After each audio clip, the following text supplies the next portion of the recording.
Welcome back to DASCO Up for Discussion, the podcast from the Down Syndrome Association of Central Oklahoma, where we talk about real issues, real resources, and real stories that impact families in our community. I'm your host, Sarah Sewell, and I'm the Executive Director for the Down Syndrome Association. And today we're covering a really important topic on women's health and Down syndrome. Before we dive into today's conversation, I want to remind everybody about our upcoming Festival and 5K, which will take place Saturday, September 27th at the Myriad Botanical Gardens. Please make sure you register. You can come and walk and run. It's a celebration of all of our community. There'll be food, live entertainment, kids activities, vendors, and of course our awareness walk and certified USATF 5K. Mark your calendars again for Saturday, September 27th at the Myriad Botanical Gardens in Oklahoma City. This year's goal is to raise more than $250,000, and every dollar supports individuals with Down syndrome and their families right here in Oklahoma. You can register, donate, or learn more about it at dsfestivaland5k.com. That's dsfestivaland5k.com, and we cannot wait to see you there. So, now on to today's episode. It's women often wear so many hats, mom, daughter, caregiver, professional, and sometimes their own health can take a back seat. But prioritizing women's health is essential, and it impacts many of our families. But not only caregivers and moms, we are also going to talk about women's health relating to Down syndrome. So that's why we have an expert here today, and he's also one of our board members. It's Dr. Mitchell West. He's a trusted OB-GYN and advocate for women's health. So Dr. West, welcome to our podcast. Thank you. I'm super glad to be here. Great. So let's just kind of deep dive in. Can you just kind of first tell us a little bit about yourself? Sure. And kind of the history and what kind of got you involved with DASCO? Yeah, absolutely. So I first got involved with DASCO when I came out of residency training. I went to undergraduate at OU, went to medical school at OU, got a master's before that in Texas at UNT Health Science Center, did residency training at LSU Shreveport, Louisiana in obstetrics and gynecology. Came back here, that was 2022, and joined the board. I joined because of my Aunt Suzanne. She passed away when I was, I believe when I was in medical school. Oh, wow. And then Kathy got us kind of got us roped in, got us to the fashion show, and so here we are. That's kind of my background as far as DASCO and as far as medicine goes.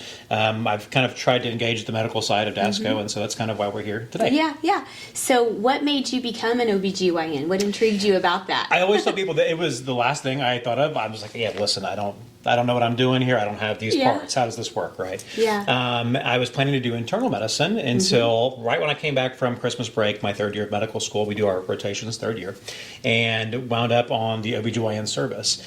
And every week was something new that I liked. Nice. And I saw my first delivery, and I tell people a lot, I don't remember how many times I cried in medical school, but I cried at my first delivery, and it was crazy.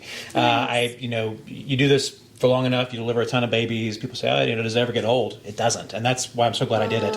But I liked the variety. I liked that I could do preventative care. I could do obstetrics. I could do emergency, trauma type care. We do it all. And so it's a really gratifying field. Mm-hmm.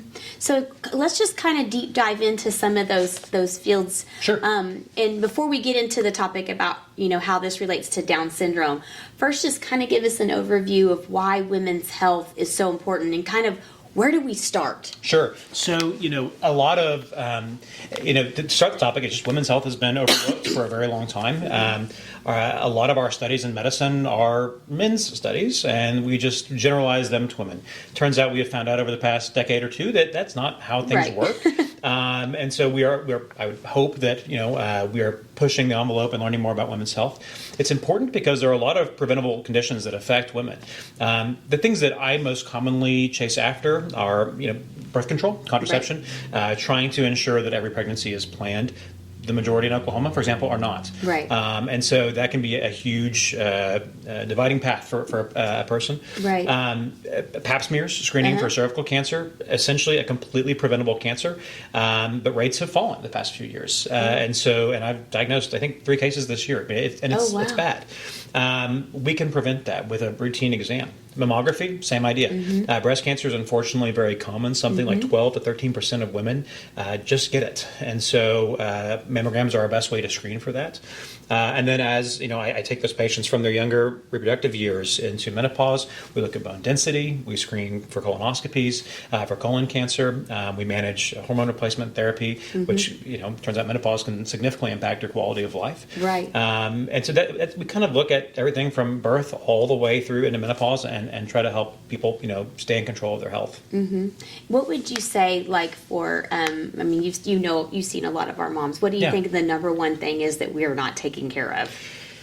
Well, I think just not doing on a routine basis. I think you kind of alluded to it at the beginning is, when you are, whether you have it's been thrust upon you to be the primary caregiver or you feel that is your responsibility, you just don't take care of yourself at all. I get a lot of patients who come in. I have patients who, have kiddos with Down syndrome. They come to their appointments, as far as always their kiddos, but they don't always come for themselves. The simple annual exam is where that starts. Just touch in with your OB-GYN or with your PCP or somebody to have that conversation about, hey, do I need a pap smear? Do I need a mammogram? When should that happen? Just going to that first appointment so we can have that discussion with, like, hey, this actually is important with you. Getting plugged into the system, that's kind of the most important first step, and that gets overlooked a lot of times. Do you think that there's, like, a reason women are not doing that in particular? So I think part of it is some women have a distrust in the system because, again, like I've talked about, it's been very male-centric for a while. A lot of women have had traumatic experiences, especially, as it relates to gynecology, traumatic sexual experiences.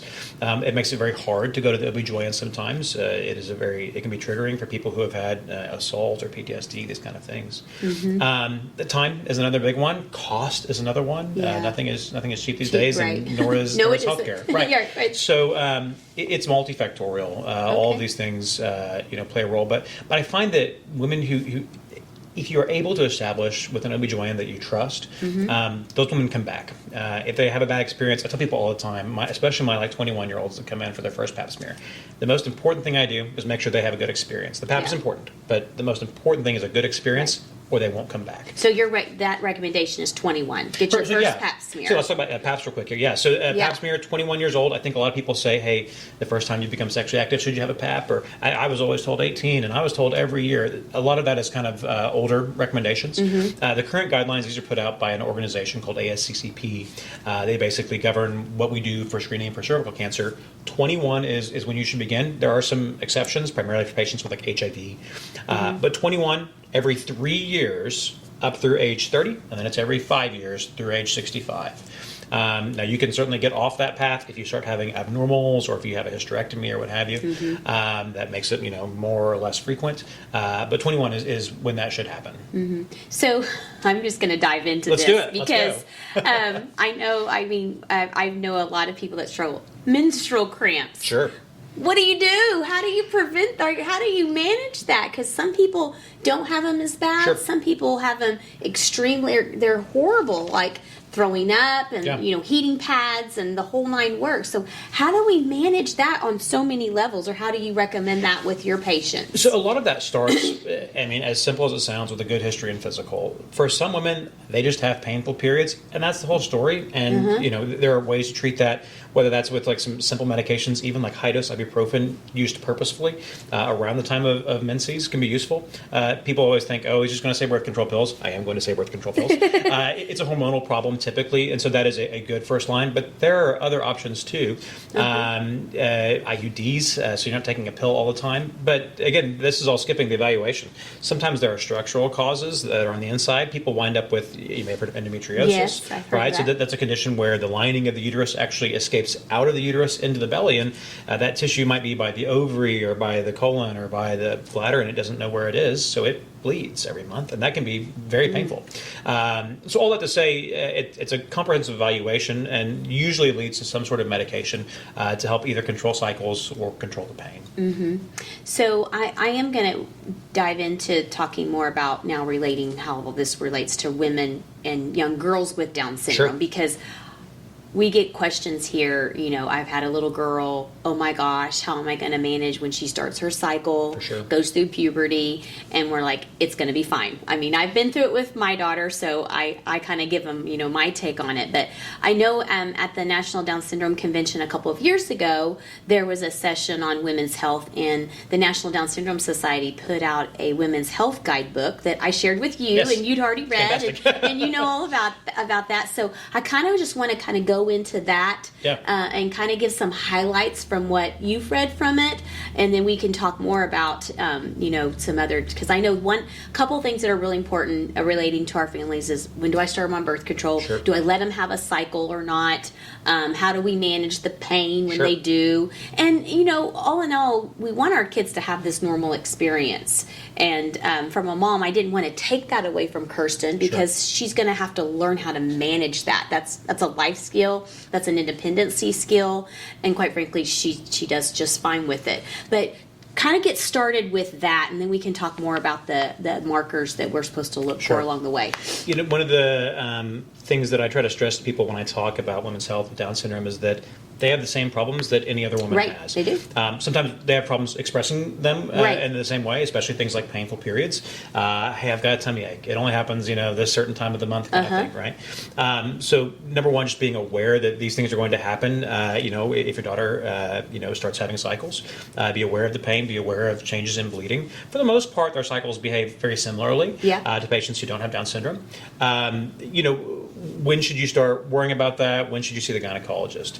If they have a pretty normal cycle, it's actually not completely necessary to go in right away to see a gynecologist. Do they need a pelvic exam? Not necessarily. No. There are several reasons they might, but just to go in and say, hey, I think my daughter's having painful periods, that does not have to start with an exam, or frankly, even with a gynecologist. That can be with your primary doctor if they're comfortable managing that, or that can be with an OB-GYN.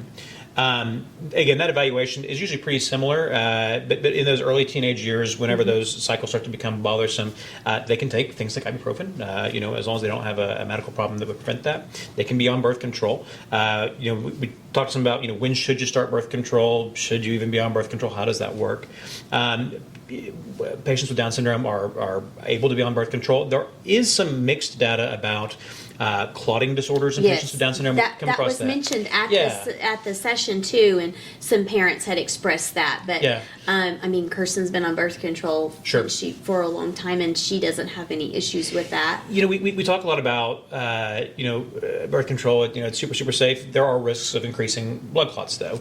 We don't always talk about that because the alternative could be pregnancy, which is far worse with clotting potential. Right. So we usually say, hey, it's worth it to be on birth control. But you got to be aware of that. And if it shakes out that there is some increased risk of clotting, well, that may be something where we talk about other options. Birth control pills, specifically ones with estrogen in them, which is the majority of pills, are the ones that get you in trouble with clotting risks.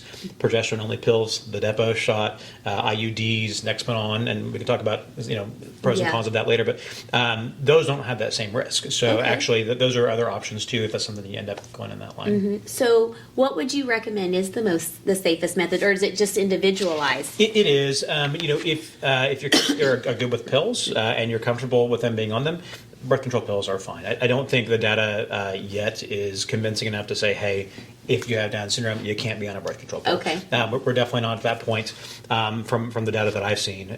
So I would just recommend for most women starting with the birth control pill. When we talk about hormonal control, birth control pills are usually the most common. There's actually an over-the-counter birth control pill now called the O pill. It's progesterone only, so it doesn't have that same clotting risk, but it doesn't have the same bleeding control either. So, so the regular pill is usually a good first line. The patch, if they're okay with the sticker, if you think they're going to go peeling it off, maybe not the best thing. Maybe not the best thing, yeah. The pill, the good thing is once it's down, you're good. Yeah. The vaginal ring is an option, maybe not the best option for a lot of patients with Down that has syndrome. to be vaginally inserted. It does. That might be a little too much. Exactly. So if they're uncomfortable with that, I would not push it in that direction.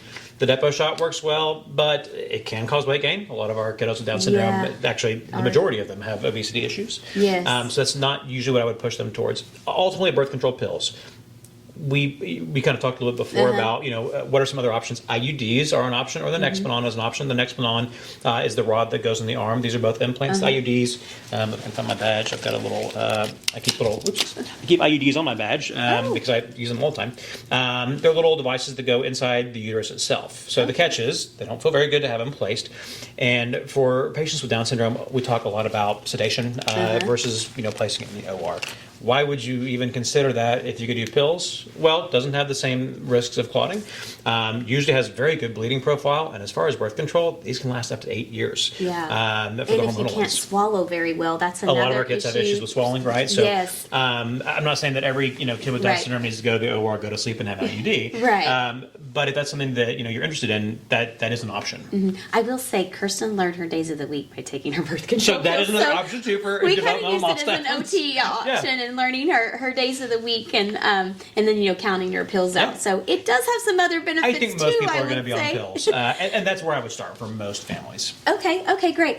And so I know I was always concerned, like, when is she going to start puberty? Is it going to be different from the other typical child? And it wasn't. Like It's my better. doctor said, it's going to start the same as when you and your family started. So she was about 12. Yeah. So a lot of other milestones, growth spurt, those kind of things. Obviously, some of the developmental milestones can be delayed, but the menstrual cycle seems largely unaffected. do you see that women or girls are starting their periods earlier, or is it still about the same? Or have you read any research about that? In my practice, actually, I don't see a lot of the younger girls. A lot of them end up seeing their PCPs, and then they struggle for however many years until they finally come see me with, the bleeding or the pain. So I've not seen data on that. I have heard discussion of that, but I don't have a great answer on that. Okay. And I know, as Kirsten's gotten older and now she's 19, I've been taking her with me to my gynecologist. I think it's a great idea. And there was discussion about this in the session that I attended about, getting them more comfortable with the surroundings and the gown. And of course, Kirsten was like, "What are you doing, Mom?" She had lots of questions. We won't go into all of that. But that was kind of my first thought is I just take her with me to meet the doctor. Just a little desensitization. Yes, and what they're doing, and just knowing that they're not hurting Mommy, that she's checking me, and that this is to make sure that my insides are healthy as well as my outsides. And she kind of understood that, and now it's just like not a big deal. So if you want to talk a little bit about I think that's a good idea. That sensitivity issue, because obviously our kids are going to our young girls are going to have to do this at some point. So this kind of you can piggyback at talking about boundaries and when it is okay, and teaching them that a doctor doing an exam is an okay boundary to be crossed. The American Academy of Pediatrics recommends at very young ages and repeatedly I think it's every 3 to 4 years, talking about boundaries with privates and those sorts of things. And that's, I think, showing as an example is a great way to start that. We kind of talk about strategies to change the exam and how to make them more comfortable. A lot of our kids with Down syndrome can actually tolerate a pelvic exam. A lot of them can't, and so there's different strategies as far as positioning and walking them through. And we talk about this idea of allowing them to show you versus you taking control of the exam. If that makes sense. But I think starting out early and trying to explain the exam, explain that hey, the doctor is okay to do this to you. It's our family only and our doctor. Getting that ingrained can be a struggle, but that's an important thing to start with. And I know the adult Down syndrome clinic in Chicago, they have visuals for this. So a lot of clinics are not going to, unfortunately, have that. Right. Some will, some won't. But I know we have resources here. So if anybody out there listening, if you need resources to get those pelvic exams, they are out there, and they're and we'll be happy to share those with you, because we don't want anybody to feel uncomfortable. We just want everybody to be safe and happy. And one of the things I want you to share about it, which is kind of a controversial subject amongst some of our females, is the Gardasil shot. And just your take on that as a professional, and what that might mean for a child with or adult with Down syndrome, and and if there's, I think the one question that was asked a lot is, what are the side effects? So Gardasil, and for those that don't know, Gardasil is a vaccine against HPV. If you Google HPV, you're going to see a couple different things. HPV is the virus that causes genital warts, but we would actually call that a relatively low-risk strain of HPV. high risk HPV is what causes cervical cancer. And that itself does not have a lot of symptoms. And in fact, you may have no symptoms. It is technically an STD. I always tell patients it's not like gonorrhea, chlamydia, where again, you may have an odor or irritation. HPV, you get it. If you've ever been sexually active, there's like an 80% chance you've been exposed to it. So everybody gets it. And most people just clear it. And if you clear it promptly, it typically goes away without causing problems. But if it lingers, it starts to cause precancerous or, God forbid, cancerous changes on the cervix. Right. When you're 21 to 29, typically we don't actually even test for HPV. Frankly, it's just assumed that a lot of women in their 20s are going to be positive. But we look for the actual precancerous changes. In your 30s and onward, we actually add on some HPV testing. So all that to say, and that's during the pap smear. Correct. Okay, so you're testing for all that automatically. Yes. And is that something that is routine with every physician, or do you have to request it? It should be. Okay. So these are again back to ASCCP guidelines. There are plenty of docs who are screening more or less frequently or not doing it. Between again 21 and 29, the HPV testing is usually only if there's an unclear result. Okay. And we'll reflex that out. So Gardasil, although pap smears are fantastic, I love a pap smear to detect. Gardasil is to prevent getting HPV in the first place. Safe sex is first line, but Gardasil, to your point about vaccines, I think even just in the past 5 years or so, people have had a lot of questions about vaccine safety and should I really get this? Do I need it? Right. Gardasil, the way I sell it, it's a vaccine for cancer. That usually is a pretty easy way to have that conversation. A lot of vaccines are hit and miss. I love the flu shot, but some years it's only like 50% effective. Gardasil is like 98 to 100% effective against the 9 most cancer-causing strains of HPV. I didn't know that. It's fantastic. Ideally, it would be given before your kiddos become sexually active in their early teenage years, but it actually has been expanded now up through age 45, so adults can get it as well. A lot of adults, especially in their 30s and 40s, were missed because it was only approved through age 26 previously. So now, all the way up through age 45. In your early teenage years, it's a 2-dose series. It's a 3-dose series after age 15. Although to say, I absolutely recommend it because, again, it is there to prevent cancer. A lot of people have questions about should boys get it? They're not getting pap smears. They don't have a cervix, so should they get it? We recommend it for 2 reasons. Number one, boys can still get oropharyngeal cancers in their throat from oral sex. So the Gardasil vaccine is helpful for them in that. And 2, frankly, it's a population strategy. If fewer boys have HPV, fewer girls have HPV. I see. And so, long story short, I love the Gardasil shot. We're not going to be spreading it. Exactly. That's the idea, because people don't know if they have it. Men don't get tested, and women only get tested if they have PAPs. Side effects wise, it's like any other vaccine. You can have some soreness at the site of injection. You may have like a flu-like illness for 12 to 24 hours. I had Gardasil and it just felt like a regular vaccine. I didn't get sick or anything, but some people will have that. Yeah, just some mild symptoms. Exactly. Aches, fever, but the majority of folks are not going to have anything significant. Again, back to some questions about vaccines. The vast majority of vaccines, the risk of a legitimate injury is going to be in the 1 in thousands to hundreds of thousands type numbers. So as the young teenagers, after their 3 doses, they don't have to get it again. They're good. They're good for lifetime. Lifetime. They don't have to worry about it, and then their chances of getting cancer are significantly reduced. There are a ton of, there's 20, 30, 40, 50, there may even be 100 strains of HPV, but the ones that most commonly cause cancer are contained in that vaccine, and so that's the goal. Wow, that's really interesting. I didn't know. A lot of people don't. Pediatrician, they just kind of say, here are the vaccine lists, Right. and which ones do you want to get? And I think the concern amongst our families is, my daughter is probably not going to be having sex. However, you and I both know that the sexual assault rate is extremely high Sure. amongst our community. And can you talk a little bit about that? Because I know you've had some experience in that area. Yeah, so I will tell you, to the original point, a lot of these kids not having intercourse, by choice, something like maybe 5 to 10% will just choose to have intercourse. Especially for, our parents with younger kiddos that say, well, that's a long way off, it's never going to be an issue. A lot of them are having intercourse. Yeah. Unfortunately, a lot of them are not choosing to have intercourse, but are winding up with assault. Yes. The numbers probably are low reportings because people don't like to talk about this. Well, they're not reported all the time. Exactly. Right. The lowest I have seen is up to like 1 in 4, which that is a shocking number, actually. Yes. And I know there's other numbers out there that have been way higher. So it's a real deal. And that goes back to the original conversation about talking about, what areas should not be touched by people, stranger danger, these kind of things. Right. And even there's recommendations for talking about with your kid that they can become pregnant. Some, may even, in the very rare case, talk about choosing to actively pursue that kind of thing. So these are all important conversations that are tough to have, but that parents should be having potentially with their physician involved to teach their kiddos about their body. Yes, and we talk a lot about that through our OT camps and in a very appropriate way, Sure. And through our self-advocacy center. And mainly we kind of start off with, your kids don't really want to be hugged. Sure. So that's kind of the baseline where we start. And as our, adults or teenagers start to move into adult care, can you kind of go through the guideline and mention some things about when should we do breast screenings for our adults with Down syndrome? When should they, also be checked for other women's health issues? And menopause, what does that mean for girls with Down syndrome? Sure.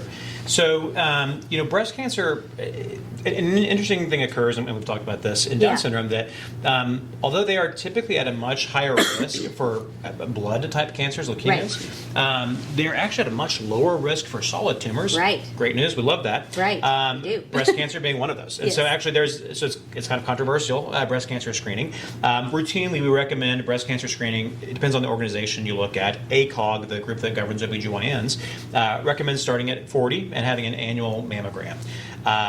Patients should also be, once in a blue moon, doing an exam. You don't have to do like a daily exam, but in the shower, breast awareness is the term we use now. Right. If you notice a lump or bump, bleeding, milk production, go to your doctor. But mammograms should be annual. The number, we talk in medicine a lot about the number needed to treat. How many mammograms do I have to do to catch a cancer? And I'd have to look up the actual numbers, but for Down syndrome, those numbers get really, really high. Really? Because it's so uncommon to have breast cancer, fortunately. Yeah. The guidelines are not changed. They are still recommended to have an annual breast exam. They're still recommended to have pap smears on their usual schedule. Okay, great to know. But again, guideline hat off for a second. Again, this is a conversation you need to have with your doctor. Right. Back to pap smears. Pelvic exams, some of our kiddos are going to do great with that. Some are going to find that to be very traumatic. Is that worth doing? That's a conversation to have with your gynecologist. Same with mammograms. They can be not super comfortable. Right. And if you're a young adult, we don't start till 40, so if your adult is doing just fine with them, great, get a mammogram. You should. But just know that the absolute risk in Down syndrome is actually quite low when it comes to breast cancer. That's good to know. And I'm assuming as far as our adults, women with Down syndrome age into adulthood, you're going to treat them the same through the menopause thing, as far as the hormone replacements and things like that. Or would it change any little bit? It shouldn't a whole lot. I have not run into a lot of patients with Down syndrome and menopause. It's pretty uncommon, and I'd have to look up that the age is earlier. I would suspect that it is. I believe that it is. I looked at this a few months ago. Right. Of course, now it's left me. Right.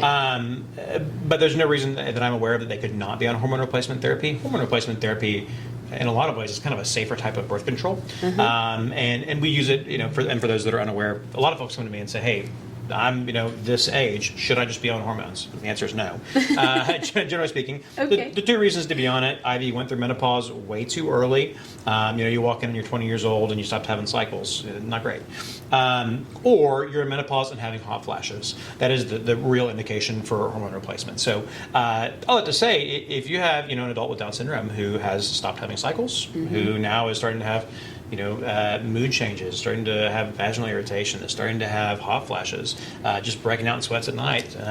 Maybe it's worth talking. Or not sleeping.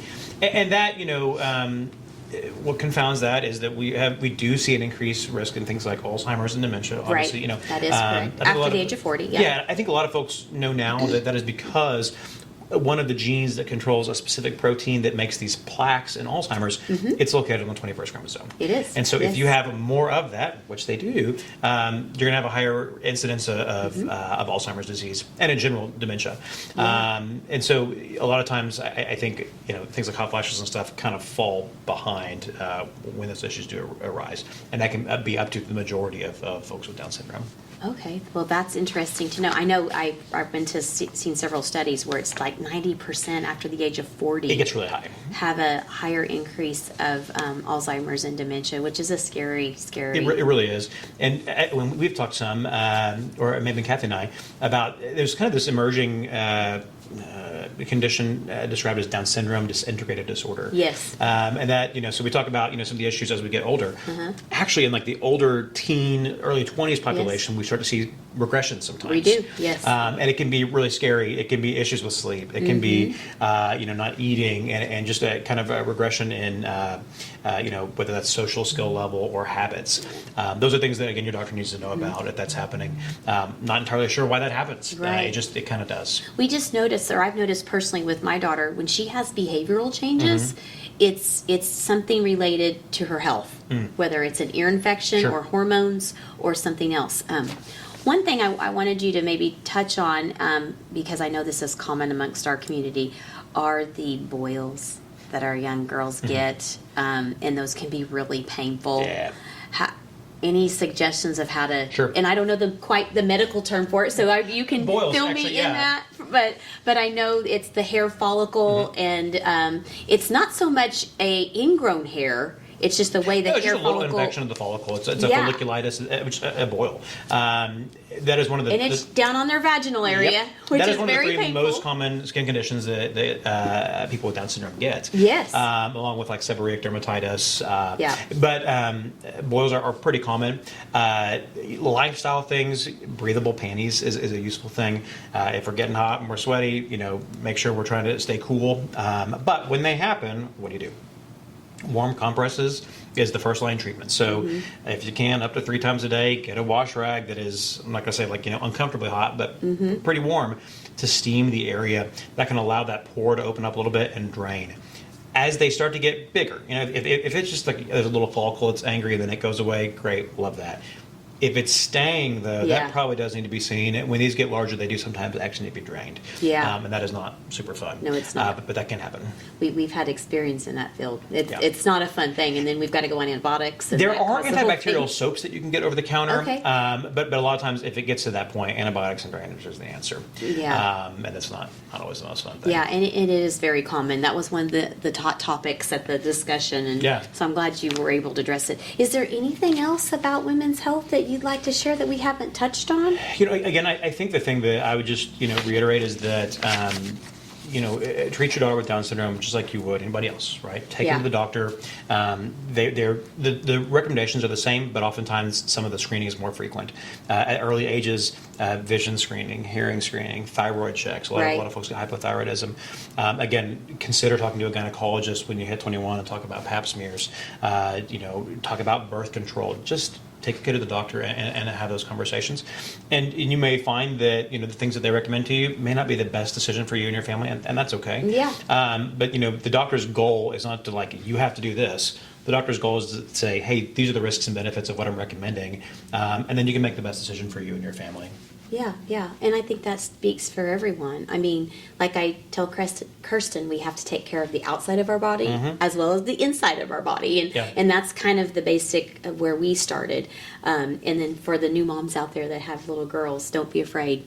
Yeah. They'll manage their periods just fine. Yep. They do wonderful, and I know there's so many different pads and things that they can use now. I know we had to try several different ones before we found the ones that Some will fit be her. irritating, some will cause boils. Just like you with gotta everybody else. Exactly. A lot of it just comes down to trial and error and talking to somebody who's done it. Yeah. One of the things I would say also is just, and this is back to just general DASCO things, is just be an advocate for your daughter. Yes. One of the things that, when I started studying about Down syndrome specifically, what was more traumatic to me than the medical stuff was the societal stuff. Yes. Even, in our lifetimes, there are patients with Down syndrome who have been denied routine medical care by very respected healthcare institutions in this country. It's so sad. It's wild because they're just seen as not the same level of person. And it's grotesque. All that to say, be willing to take the first level of that advocacy is just for your family. Take them out, get them healthy, and then come see us for the next levels of it.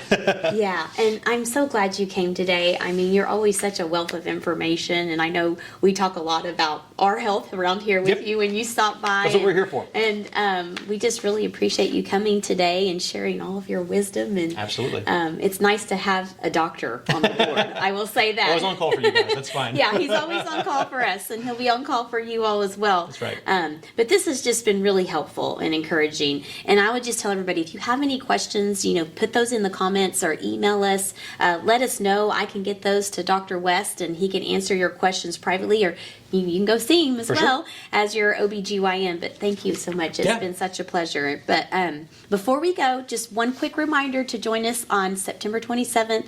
It's on Saturday for the Down Syndrome Festival and 5K at the Myriad Botanical Gardens. Whether you walk, run, or cheer from the sidelines, you'll be making a difference for our families across the central Oklahoma. You can register or donate at dsfestivaland5k.com. That's dsfestivaland5k.com. And we'd love to see you there. And Dr. West will be there, and we're going to be cheering on Suzanne in her memory. So we appreciate you being part of our team. And thanks again for tuning in for DASCO Up for Discussion. If you enjoyed today's episode, please share it with a friend, leave a review, and subscribe so you never miss one of our conversations. Until next time, keep learning, keep growing, and keep advocating. Bye. Bye-bye.